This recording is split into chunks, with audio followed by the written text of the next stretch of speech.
Gold, trusted gold buyers. మీరు తాకట్టు పెట్టిన బంగారాన్ని విడిపించి ఈ రోజు ఉన్న మార్కెట్ ధరకు కొనబడను.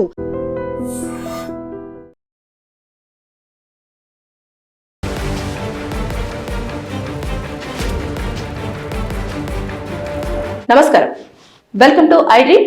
నేను మీ సంగీత. ఒక్క జిల్లాలోనే 428 మంది పిల్లలకు ఎయిడ్స్ ఉన్నట్లుగా కూడా అధికారులు గుర్తించడం జరిగింది. ఇది ఎక్కడంటే బీహార్లోని సీతామఢీ అనే జిల్లాలో. అక్కడ వలస కార్మికులు ఎక్కువగా ఉంటారు. అదేవిధంగా అక్కడ ఎఫైర్స్ కూడా ఎక్కువగా ఉండడం నేపథ్యంలోనే ఇలాంటి ఏదైతే ఎయిడ్స్ ఉందో, ఎయిడ్స్ బాడిన కూడా చాలా పెద్దవారు పడడము, దానివల్ల పిల్లలకు అది రావడం అనేది జరుగుతుంది అని చెప్పేసి వారు అక్కడ గుర్తించారు. అయితే 428 మంది పిల్లలతో పాటు అక్కడ ఎవరైతే పెద్దవారు ఉన్నారో అందులో మొత్తం 6707 మంది పెద్దవారు. మొత్తం ఓవరాల్గా చూసుకుంటే అక్కడ 8000కు కేవలం ఆ ఏరియాలో ఉన్న సీతాగఢి దాంట్లోనే 8000 మందికి ఎయిడ్స్ ఉన్నట్టుగా కూడా అధికారులు గుర్తించారు. నెలలో 40 నుంచి 80 కేసుల వరకు అక్కడ ఫైల్ అవుతున్నాయంట. అంటే బీహార్లో కంట్రోల్లో ఉంది అని చెప్పేసి అనుకున్న ఈ ఎయిడ్స్ వ్యాధి ఇప్పుడు ఎక్కువగా అక్కడే ప్రబలుతుంది. అక్కడ ఎందుకో కంట్రోల్లోకి రావట్లేదు. ఇది ఎక్కువగా వలస కార్మికుల వల్లనే ఇది ఎక్కువగా వ్యాప్తి చెందుతుంది అని చెప్పేసి వారు చాలా వరకు అన్ని కోణాల నుంచి అంచనా వేయడము, అదేవిధంగా అన్ని ఎంక్వైరీ చేయడం ఇదంతా కూడా చేశారు. అంటే ఈ లెక్కను చూసేసుకుంటే ఎక్కువగా మనము అనుకుంటూ ఉంటాం, ఈ మధ్య కాలంలో ఎక్కువ మంది సాఫ్ట్వేర్ కంపెనీస్లోని ఎయిడ్స్ ఎక్కువగా వస్తుంది, అందరూ కూడా ఎక్కువగా ఇలాంటి చేస్తున్నారు అని చెప్పేసి మనం రీసెంట్గా కూడా విన్నాం. న్యూస్లు కూడా ఎక్కువగా వచ్చాయి. సాఫ్ట్వేర్ కంపెనీలో టాప్లో ఉంది ఎయిడ్స్ రావడం. ఎందుకంటే దానికి వాళ్ళకు వీకెండ్ పార్టీస్ కానివ్వండి, ఇలాంటి నేపథ్యంలో వారికి విచ్చలవిడిగా డ్రగ్స్ యూజ్ చేయడము, లేదు అంటే ఎవరో ఒకరితో వాళ్ళు శారీరకంగా కలవడము, ఇలాంటి వల్ల ఎక్కువగా వస్తున్నాయి అని చెప్పేసి చెప్పారు. ఇక్కడ చూసుకుంటే కూడా అదే జరుగుతుంది. ఈ బీహార్లో కూడా జరుగుతుంది. ఏంటంటే ఎక్కడి నుంచో వారు పని కోసం అని చెప్పేసి అక్కడికి రావడం జరుగుతుంది. అంటే కుటుంబానికి దూరంగా ఉండడం, ఇక్కడ ఉన్న వాళ్ళ కుటుంబానికి దూరంగా ఉండడము, అంటే ఈ ప్లేస్ నుంచి వారు అక్కడికి వెళ్ళడము, అక్కడ ఉన్న ప్లేస్లో ఉన్నవారు వేరే చోటుకి వెళ్ళి పనులు చేసుకోవడం అనేది జరుగుతున్న నేపథ్యంలో అక్కడ ఏమవుతుందంటే వారికి ఏవైతే ఫిజికల్ నీడ్స్ ఉంటాయో ఆ ఫిజికల్ నీడ్స్ కోసం అక్కడ ఎవరితోనో ఒకరితోటి పరిచయం ఏర్పాటు చేసుకోవడం, ఆ పరిచయం కాస్త వారికి ఇల్లీగల్ అఫైర్ లేదంటే వారి యొక్క కోరికను తీర్చుకోవడం కోసం పని చేసుకోవడం ఇలాంటి జరుగుతుంది. కానీ అక్కడ ఏమవుతుంది అంటే వారికి ఆ వ్యాధి ఉందా లేదా అన్న విషయాన్ని కూడా ఎవరు గుర్తించలేని స్థాయికి వెళ్ళిపోతుంది. ఎందుకంటే వారు మందులు యూజ్ చేస్తున్నారు. అంటే మెడిసిన్స్ అనేవి వాళ్ళను, అది నివారణ ఒక్కటే మార్గం అన్నట్టు. దానికి ఇప్పటివరకు అయితే మందు వచ్చినట్టుగా కూడా లేదు. వచ్చినా కూడా అది చాలా ఎక్కువ రేట్లో ఉంది అని చెప్పేసి కూడా వినిపిస్తున్నాయి. కానీ అది ఎంతవరకు వాస్తవం అనేది మనకైతే పూర్తి స్థాయిలో తెలియదు. కానీ దీనివల్ల ఏమవుతుందంటే వీరు ఎవరైతే ఒక పురుషుడు కానివ్వండి, ఒక స్త్రీ కానివ్వండి, వారి యొక్క కోరికను తీర్చుకోవడం కోసం వారు ఎంజాయ్ చేసే టైంలో వారికి ఏ వ్యాధి ఉంది అనేది గుర్తించకుండా వారు ఎంజాయ్ చేసిన తర్వాత పిల్లలు, అభం శుభం తెలియని పిల్లలకు ఆ వ్యాధి సోకుతుంది. చూడండి, లిటరల్లీ వాళ్ళు ఏ తప్పు చేయకపోయినా కేవలం వారి కడుపులో పుట్టడమే సమస్యగా మారుతుంది. అది ఎప్పుడు వాళ్ళకు బయటపడుతుంది? ప్రెగ్నెన్సీ టైంలో వాళ్ళు హాస్పిటల్కి వెళ్ళి చెక్ చేయించుకుంటే అప్పుడు ఖచ్చితంగా వారు టెస్టులన్నీ చేస్తారు కదా. చేసినప్పుడు నీకు ఆల్రెడీ ఇది ఉందమ్మా, మరి ఇది ఎందుకు అనంటే లేదు మేము ఉంచేసుకుంటాం. ఇక తల్లి ఉంచుకుంటాను ప్రెగ్నెన్సీ అన్న తర్వాత బలవంతంగా మాత్రం అబార్ట్ చేయడానికి అసలు కుదరదు. ఇంకా అలాంటి సిచ్యువేషన్లో పిల్లలు 428 మంది పిల్లలకు ఎయిడ్స్ బారిన పడ్డారు అంటే వారిని ఒకసారి సిచ్యువేషన్ చూడండి.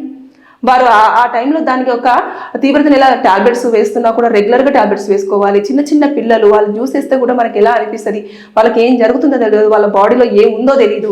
ఇలాంటివన్నీ కూడా ఉంటాయి. అంటే ఆ ఊరు మొత్తంలో కూడా, అంటే ఆ సీతాగఢి ఊర్లో జిల్లాలోనే దాదాపుగా 8,000 మందికి అని అంటే ఒక్కసారి ఇమాజిన్, ఈ లెక్కను చూస్తే ఎంత తీవ్ర స్థాయిలో ఎయిడ్స్ అనేది ఉంది అని చెప్పేసి మనం అంచనా వేయచ్చు.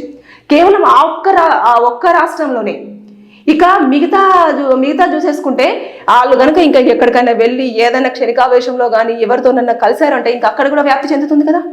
ఇలాంటివన్నీ చోటు చేసుకుంటున్నాయి. కాబట్టి దయచేసి నేను చెప్పేది ఏంటంటే ఎఫ్ఐఆర్స్ పెట్టుకునేవారు జాగ్రత్తలు పాటించకపోతే ఇలాంటి ప్రమాదాలు వస్తాయి. అంటే సింగిల్గా ఉండే వాళ్ళు ఎవరైనా సరే, లేదంటే భార్యాభర్తలకు దూరంగా ఉంటున్న వాళ్ళు ఎవరైనా సరే ఎక్కువగా అట్రాక్ట్ అవ్వడము, ఎక్కువగా ఎఫ్ఐఆర్స్ పెట్టుకోవడము, వారు ఆ టైంలో ఏదో అయిపోయింది అని చెప్పేసి ఏదో కానిచ్చేయడం, ఇలాంటివన్నీ చేయడం వల్ల ఇలాంటి ప్రమాదాలు అయితే జరుగుతూ ఉన్నాయి.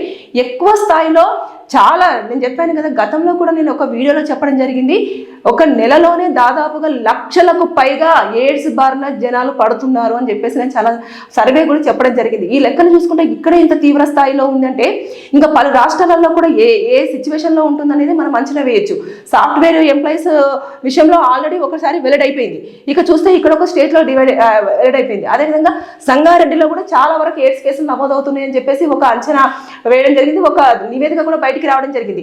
అంటే తెలంగాణ ఏరియాలో ఆల్రెడీ నివేదిక రావడం జరిగింది. అంటే ఈ లెక్కను చూసుకుంటే ఎక్కడైనా సరే ఇలాంటి ఎయిడ్స్ బారిన పడి ఇబ్బంది పడుతున్న వాళ్ళు ఉన్నప్పటికీ కూడా వారు జాగ్రత్త తీసుకోకపోవడమే కాకుండా ఆ యొక్క దాన్ని ఇంకొకరికి కూడా అంటించడం అనేది జరుగుతూ వస్తుంది. అంటే వారు ఎంతసేపు వారి యొక్క కామ వాంఛ తీర్చుకోవడం కోసం ఇతరులను బలి చేసి నాకున్నది వాళ్ళకు వస్తుంది అంతే, లేదంటే సుఖ వ్యాధులు ఇలాంటివన్నీ చెత్త చేసేసుకుంటారు, జీవితాలన్నీ కూడా బలి చేసేసుకుంటున్నారు. కాబట్టి ఈ వలస కార్మికులు ఎక్కడైతే ఉంటారో వాళ్ళు తగ్గ జాగ్రత్తలు తీసుకోవాలి. ఒకవేళ కనుక మీరు ఎక్కడైనా పని చేస్తున్న సమయంలో ఏదో ఒక వీక్ టైంలో కనుక మీరు ఎవరితోనైనా పురుషుడితో కానివ్వండి స్త్రీతో కానివ్వండి మీరు ఇంటిమేట్ అయినప్పుడు దయచేసి కంపల్సరిగా పరీక్షలు అనేవి చేయించుకోవాలి. మెడికల్ టెస్టులు చేయించేసుకొని ఎయిడ్స్ యొక్క టెస్ట్ చేయించుకున్న తర్వాత అంతా క్లియర్ ఉంది అనుకున్నప్పుడే మీ ఫ్యామిలీతో మీరు మళ్ళీ మీ ఇంటిమేట్ అవ్వడానికి ట్రై చేయండి తప్పించి ఇలాంటివి అన్నీ జరుగుతున్నాయి. కాబట్టి దయచేసి